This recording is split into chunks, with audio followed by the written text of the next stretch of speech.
seeing a lot of shift in terms of food security and things like that. And I'll say, in terms of the challenges, say the biggest elephant in the room is obviously climate change.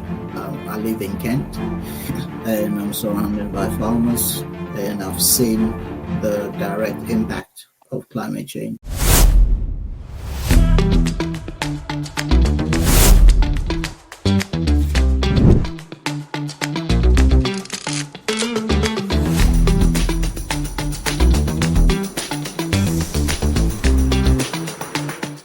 Hello, welcome to NextGen Agro Talk Podcast, where we talk about opportunities and innovations in the UK agricultural sector. And today on this episode, we have an eminent person in the UK food security. We call him a juggernaut. Welcome, Johnson. Good evening, everyone. It's a pleasure to be here. Yeah. So I would like you to briefly introduce yourself. Who is Johnson Bada? Right. Thanks for that. My name is Johnson Bada, and I'm a farmer. I've been in the agricultural space, both here in the UK and also in Nigeria for a while now. I'm the founder of Go-Geeper, an agritech company that's also into food processing. And what we do is we work with different startups here in the UK and some other off-takers of our produce directly from Nigeria to ensure that we create end-to-end traceability of agricultural produce from Nigeria, and with key focus on leveraging technology to valorize products and also bring a little bit of traceability and data-driven decision making across the food and drinks industry. So it's a pleasure to be here once again. Yeah, thank you. Well, before we go further, while I was digging up on you, I read something about you, which I think you didn't mention. Somewhere I saw you an aviator. Yes. In my first life, I trained as a pilot, and that was many, many years ago. But it's a very expensive hobby, one that I've not been able to practice in a while. But yes, you're correct. So pilot now in agriculture. Yes, now I think farming. that's a very interesting one, and therefore I think it's also good I introduce myself. Yeah, um, Folarin Okelola is my name. I am a trained seed expert and agricultural expert that has been in the agricultural space for well over 20 years now, and currently a UK Global Talent visa holder, and one of the founders of SH Agroconnect Consulting. And our aim is actually to connect, people in agriculture, bring out the experts, and of course learn from their vast experience for others who are out there that want to contribute to food security, and help end hunger, to also come in and, do what others are doing. So it's a pleasure to have you, Johnson Bada, and I think this is a unique one, an aviator turned agriculturist. I think it's very, very interesting. I'm going to learn a lot from today. So therefore, I think it's good to continue and interact with our wonderful guest. Yeah, thank you very much.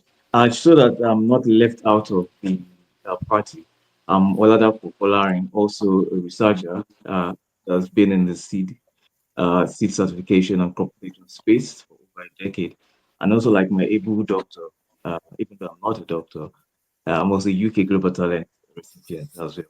So back to you, Dr. Kila. Yeah, I think it's good. Johnson would want you to talk about your experience over the years. You've been in the UK agricultural space. We have a lot of people out there that want to know about agriculture in UK. They want to know about, of course, how would they also be able to come into the agricultural space, and benefits for themselves and of course for the food security of the UK. So can you tell us about your experience? What are the challenges in the UK agricultural space? What exactly how does the UK agricultural space look like for a newcomer? What are the possible challenges that they will be facing? So if you can highlight on this, I think it will be good for our audience. Yeah, all right. Thanks for that question, Doctor. I think for me to be able to do justice to that question, I have to talk a little bit about what I do from a holistic standpoint. So my background is software development and technology. So I've worked for different companies in that space. And I can't talk about my interest in the UK agricultural sector without talking about where it all started from in Nigeria. So I'm from a long line of entrepreneurs, and my mom was an industrialist, and she was one of the first women, if not the first woman in Nigeria to supply Nigerian flour mills cassava flour, high quality cassava flour in the year 2000. And so that's where my interest in agriculture started from. And when I got here to the UK, about 15 plus years now, I've always been interested. So even though I had my day job, I've always been interested in the agricultural sector. So I've always been active in the UK agricultural sector. And over the years, I've seen a lot of shift in terms of, food security and things like that. And I'll say in terms of the challenges, I'd say the biggest elephant in the room is obviously climate change. And I live in Kent, and I'm surrounded by farmers, and I've seen the direct impact of climate change, be it the berry growers or be it like the vegetable growers. You can see it, and it's something that it's very prominent and needs to be addressed. But over the years, we've seen like it's becoming more and more of a bigger threat. And apart from that, the other thing that I'd say I've seen as a big threat, as it would be like since Brexit, there's been a lot of pressure on the UK food system, and we are now more susceptible to global risk and global instability.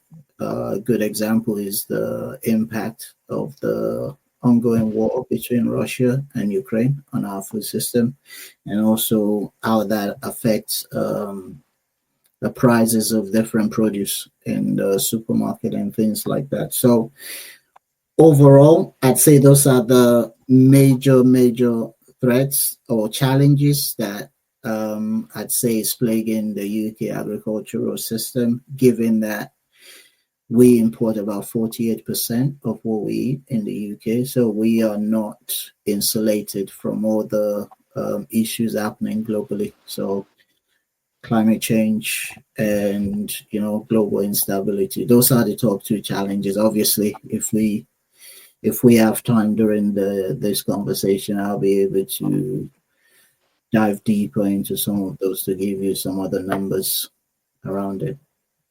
Yeah, thank you, Johnson. But I'm very much interested in the breakdown of the climate change effect. Can can you break it down for us?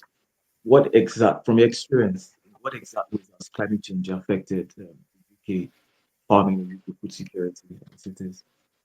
So, I mean, if we are to look at it, we can look at the rain pattern, for example. The British weather is famous for having a mind of its own in the first place. But if you start looking at it over the years, if you notice that some crops that would normally start growing or planting during spring, you find out that it's becoming more and more difficult to plant or to grow in terms of the timing. And also, one of the other things that we're seeing is the fact that as a farmer, when you're now relying on more inputs to get exactly the same output that you used to get with less before, it start affecting your bottom line. And as you know, agriculture generally is a small margin business. So one way or the other, the more input you get in to mitigate like the impact of climate change, be it in terms of planting, in terms of irrigation and whatnot, it does have an overall impact on your overall practice as a farmer. I hope that answers your question. Yeah, thank you. Yeah, very, very interesting insight. And for me, what struck me from your presentation is the fact that you've been in UK for quite some time, and from the time when you had your day job, your foresight or your passion, which is agriculture, had never, went down, and it's a way to encourage everyone out there to say, yes, if you have passion for agriculture, even though with your day job, you don't need to, do sites, continue to have that dream. And with listening to more of our presentations, I'm sure you can get to understand how you can find your way, back into agriculture. So looking at, the challenges you've talked about, climate change, for me, I wonder, yes, does this also impact the UK environment in any way? Does it impact on the environment of the food system or the UK, environmental health also in any way? So can you speak to this also briefly?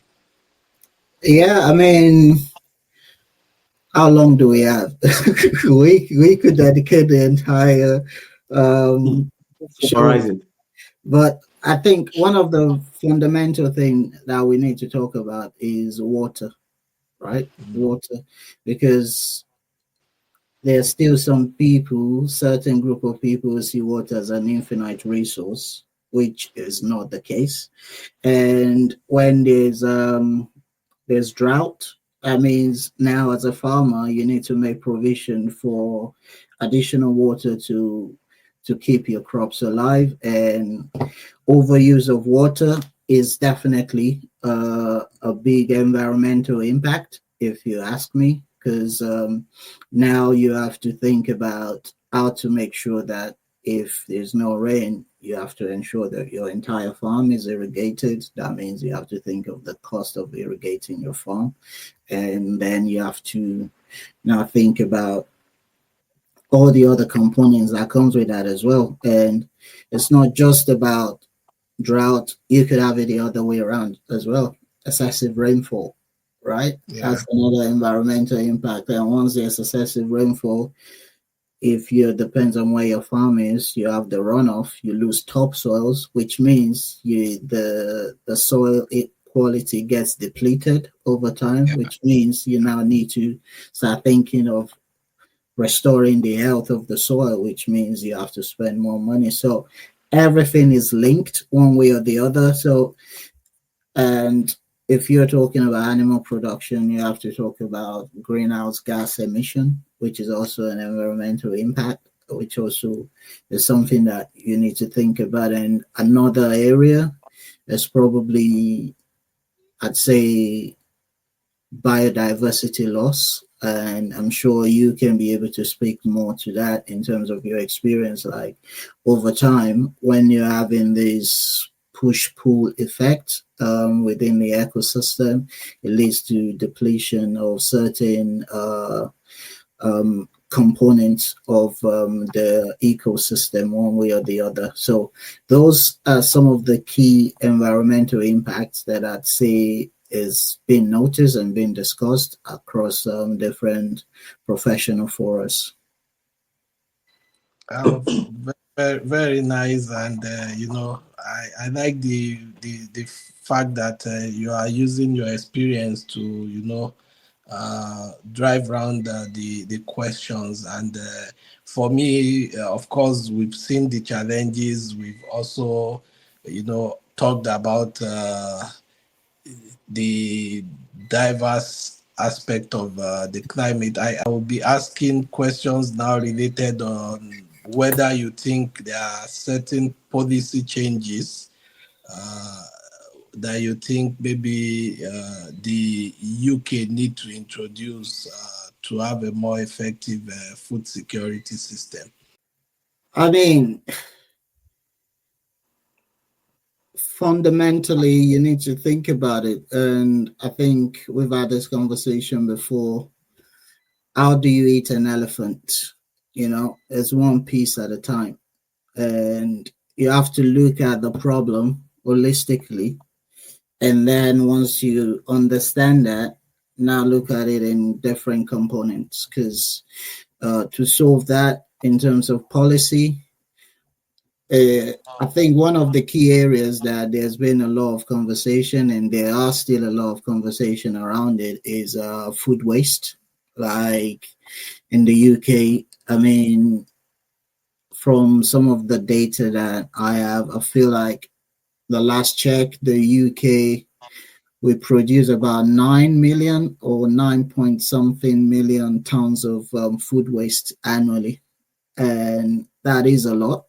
And about 70% of that is from households. And I'm sure you can probably, if you were to do a primary research, you can go into your fridge or you can ask yourself honestly how many produce you've binned in the past couple of weeks or months, and you'd see that over time it adds up. Yeah, Oladapo is covering his face.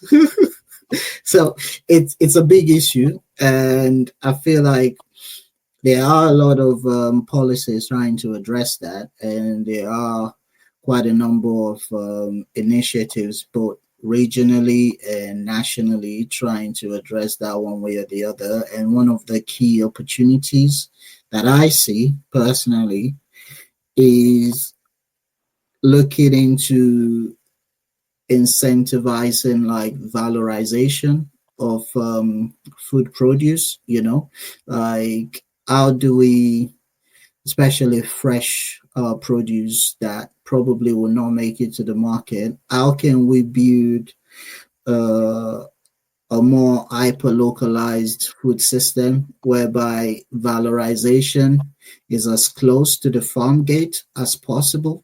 That way you can be able to mitigate some of the leakages that we're seeing in our existing food system at the moment.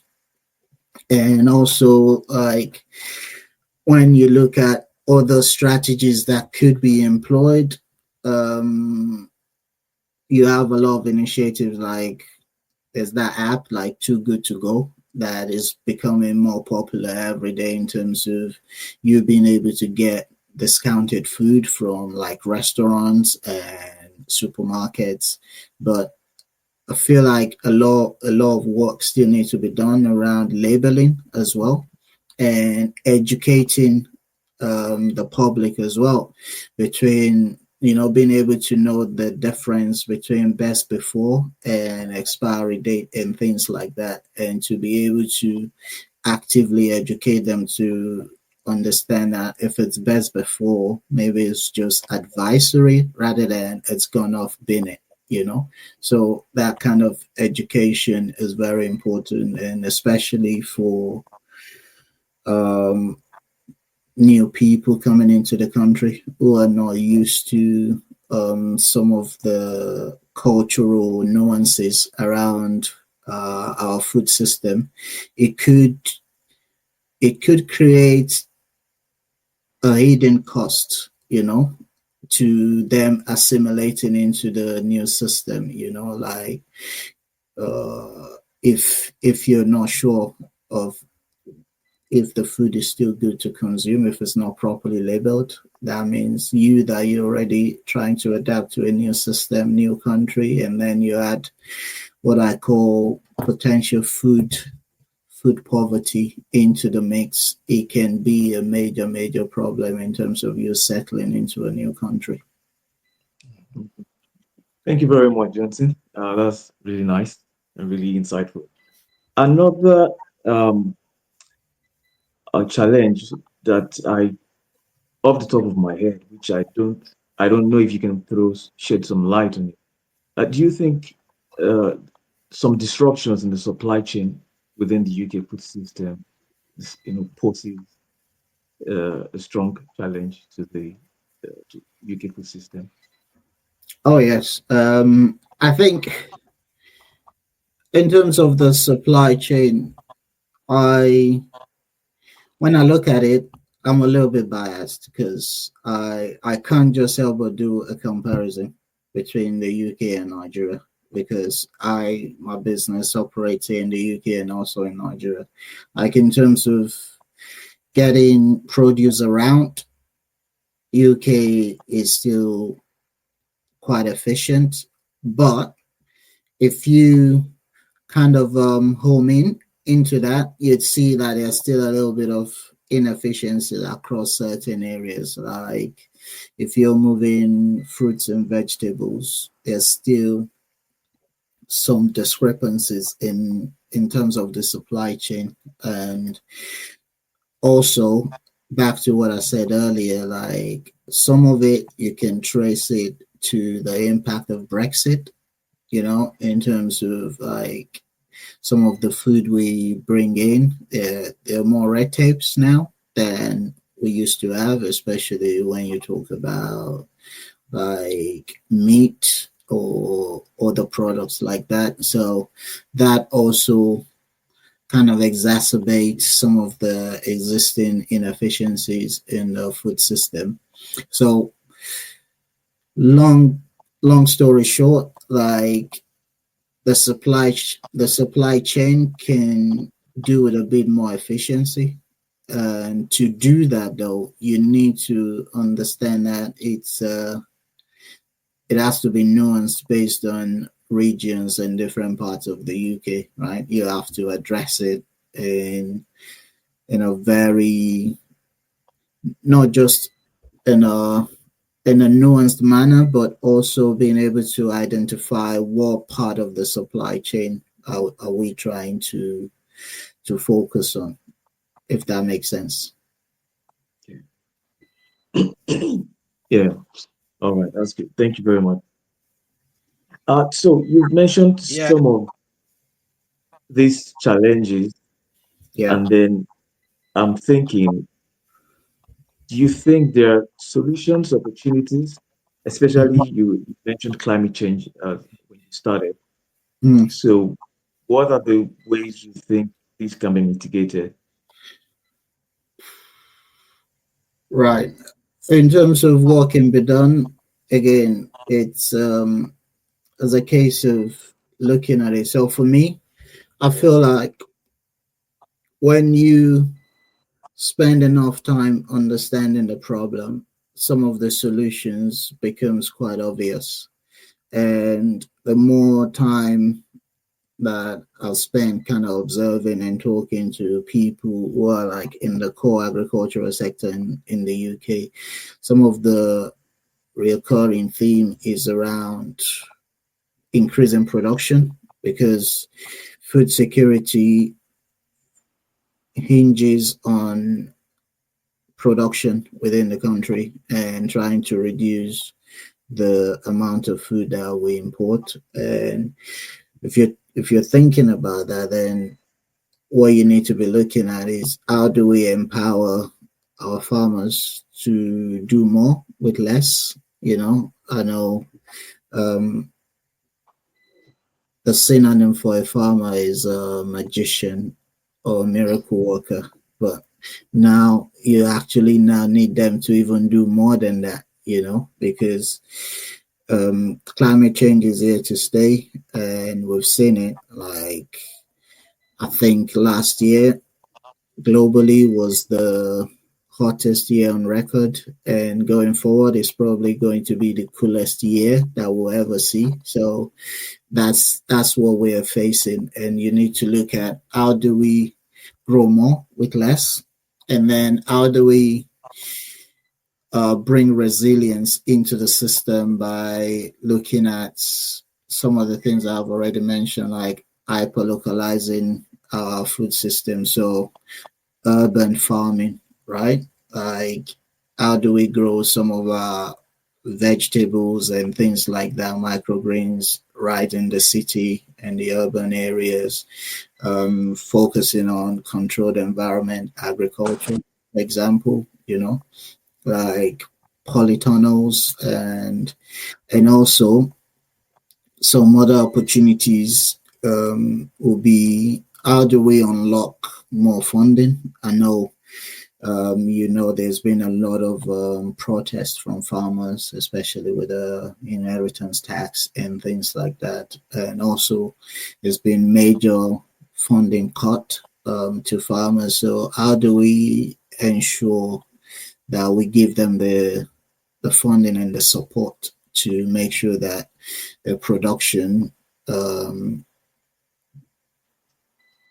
it's cheaper, or maybe not cheaper, but more affordable, right? So the cost doesn't get passed on to the consumers. And also there are other players in terms of the supermarkets, the middlemen, and also the policymakers as well. So it has to be a concerted effort in actually having a dialogue with all the key stakeholders to see that the problem is not just a farmer's problem, it's a problem for the entire population, and everybody needs to play their part. So those are some of the opportunities in terms of how do we increase production, urban farming, and making sure that the farmers, they get all the right support that they need at the right time. Yeah, it's actually been a very interesting discussion, and for me, I see a lot coming out of the discussion, because you've been able to point out that it's not only government that should do X or Y, but everybody has a role to play. My next question would have been like, okay, what exact role do you think government should be playing in ensuring that there is a resilient and sustainable food system in the UK? But from what you have said, I think I could expand that question to also say, apart from government, what role should you and I and every other person also be playing, and the industry, what role do you think everyone should play, of course, to ensure that there is a resilient and sustainable food system in the UK? All right. I think that's probably more your area of expertise, but I'll just say a bit about it, because as a seed expert and a researcher, that everything starts with the seed. It's all about input. Agriculture is, to a certain extent, is garbage in, garbage out. Like if you put in the right input, you increase to a certain extent the surface area of your success, right? So obviously there has to be more research work, and also it's not just about research, it's about making the results of those research accessible to farmers, to help them. So if we are to put that under an umbrella, let's say technology, right? We need to leverage technology. There's a lot of advanced work that's been done, and that's still going on in terms of research around, how to improve yield, for example, how to grow resilient crops and things like that, how to leverage artificial intelligence in terms of, things like genomics and all of that, which is again your area of expertise. And if we are to put it in a bucket as say technology, and not just that, how do we leverage precision technology, things like drone, things like efficient use of water, for example. So precision farming as well is very important going forward. And you think about that as well as educating consumers as well. Like it has to be a 360-degree kind of approach to tackling this. Like, yes, it starts with the farmer, then the government as a legislating arm and policymaker, but also educating the consumers, and almost find a way to, I'd say, maybe incentivize like a mindset shift in terms of our relationship with food generally. But that's my opinion. Yeah, very nice and very interesting. I think that's just what we are doing now, because I'm sure a lot of people will be educated when they, view this podcast, and they would change their mindset about, food consumption, food utilization, food wastage, food handling. I think these are some of the things that as individuals we can do, while Mm-hmm. we expect government to do its own part. So it's very, very nice. Yeah, thank you, Johnson. I think you kind of like you probably read my mind and took the question about technology, leveraging the technology. I think you answered that, because I was going to ask, based on your experience in the technology space, how do you think technology can be leveraged to solve the UK food system issues? But then again, another thing that comes to my mind is you have the best of both worlds, right? You're Nigerian, you're also British, right? Living in the UK. And you can take this, from the context of Nigeria and UK and take it larger to the global space. How do you think international collaboration can help to solve food security issues, especially the UK collaborating with other countries in solving its own issues and also solving food system issues globally? Yeah, I think that's a very good question. And if you're to look at it, you have to, even though we are an island, but no man is an island, as the saying goes. So, and the fact that we are not we're not food sufficient and we're not food sustainable as a nation also points to that. And for me, I'd speak first to what I think could happen in terms of collaboration between Nigeria and the United Kingdom. There's a lot we can learn, and also it's a win-win, because if you look at holistically at our food systems and the supply chain, like I feel like a more a more robust relationship with Nigeria is a win for the United Kingdom. One based on our historical antecedents, being part of the Commonwealth, and also the geographic proximity.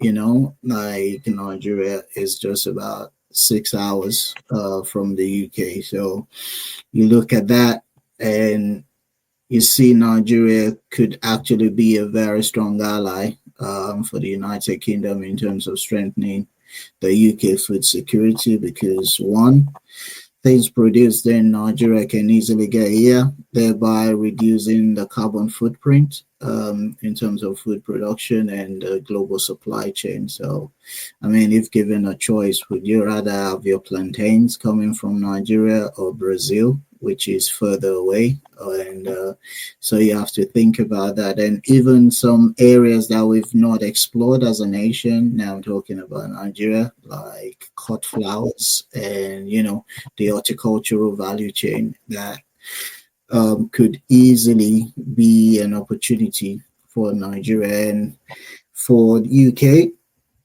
they could help Nigeria by transferring some of those knowledge that is domiciled within the UK agricultural sector to Nigeria to help the farmers in Nigeria. So I think the biggest opportunity is the knowledge transfer partnership, and also that cuts across in terms of what we can do, because for everyone to achieve that sustainable goal, everybody has to work together, and that includes like the global north being more generous with their knowledge and resources when it comes to collaborating with the global south, and most importantly, having a different mindset of a more collaborative mindset than I don't know if I can say it on this, but I'll just say the mindset. There has to be a mindset shift in terms of seeing the global south as a partner rather than a subject, and that way we can be able to bridge that gap and ensure that we build a more resilient food system. Thank you very much, Johnson. And I think a last note from me, from your personal experience, if you're to advise the younger generation, the youth who want to come into agriculture in the UK, if you have to advise immigrants who want to come into agriculture in the UK, what would you tell them? I think the first thing is to understand why you want to do it. Like your why has to be solid. I I'm saying that because obviously you have the moving from one culture into another. There's already that cultural shock, and also you have to think about the need for you to probably unlearn and relearn certain things that you probably have imbibed into your system.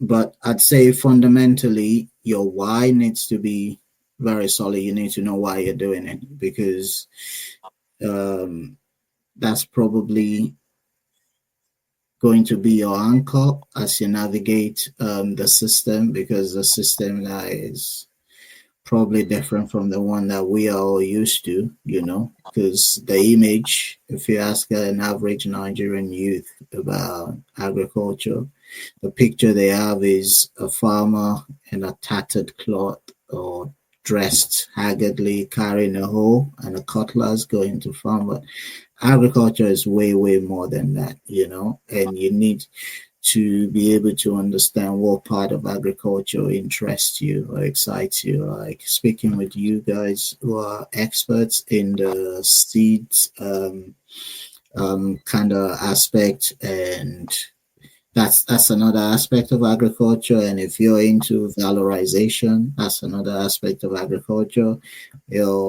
If it's policy making that interests you, that's another aspect. If it's just building technology that connects market or gives farmers access to market, and or creating that linkage, that's another aspect. And they're different things. And agriculture is broad. I'd say it's probably the broadest sector in the world, because it encompasses everything and every other sector, in terms of policy, in terms of health and safety, in terms of manufacturing, in terms of even fashion. I know people don't think about it like that. There's fashion in agriculture as well, because when you go to a farm, you see people dressed in overalls, you see people wearing boots, you can think of that and be like, okay, how can I jazz that up a bit?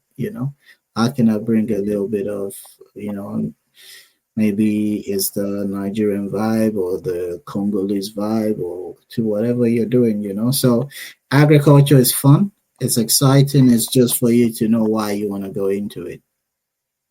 I would like Johnson to kind of like give us his parting words, What would you like to tell our Yeah, viewers? I think first of all, I'd say this is incredible. It's a great platform, and I have to give you a massive shout out for thinking and bringing it to life, because I feel like we we don't talk much within our communities about the opportunities in agriculture, and I feel like to a certain extent I know why, because we most of us, fortunately or unfortunately, we've been a product of a system that doesn't work as it should, and that way it kind of inhibits us even when we move into new environments to think that by default it's just going to be business as usual. And you creating this kind of platform to foster collaboration and encourage, conversations like this, it's only going to benefit the ecosystem at large, because with this, people will be able to come out, share their knowledge, and share, their experiences, and we can start now building that critical mass of, experts who can come together to collaborate to solve like real world problems. Because when we're talking about food systems, it's a real world problem. Yes, we're talking about artificial intelligence and all of that, but till now there's no substitute for food, or maybe that I don't know about. You can let me know later, but there's still no substitute for food, and it's a fundamental need for every human. And now more than ever, there's like a massive pressure on the global food systems, and it's now time for us collectively to start thinking about alternative ways of building a more resilient food system that is not just resilient, but it's also equitable, because historically, the food systems, especially in the global south, has not been equitable. It was never built for us, it was built to support the empire.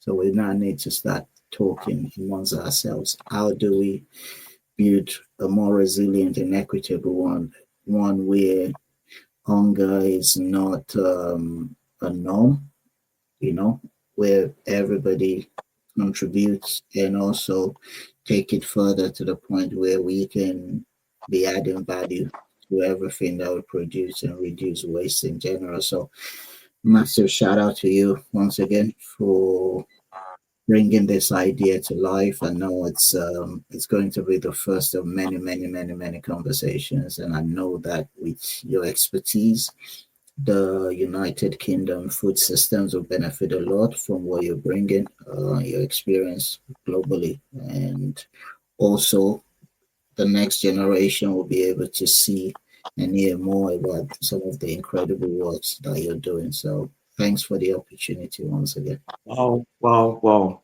Thank you very much, Johnson. And then we also want to thank our viewers. Thank you, everyone, for tuning in to the NextGen Agro Talk Podcast. This podcast was brought to you on the back of SH Agroconnect Consulting Ltd. We are here to help you solve your agricultural problems and answer your questions, especially if you're young, vibrant, and you want to go into agriculture in the UK. Thank you very much.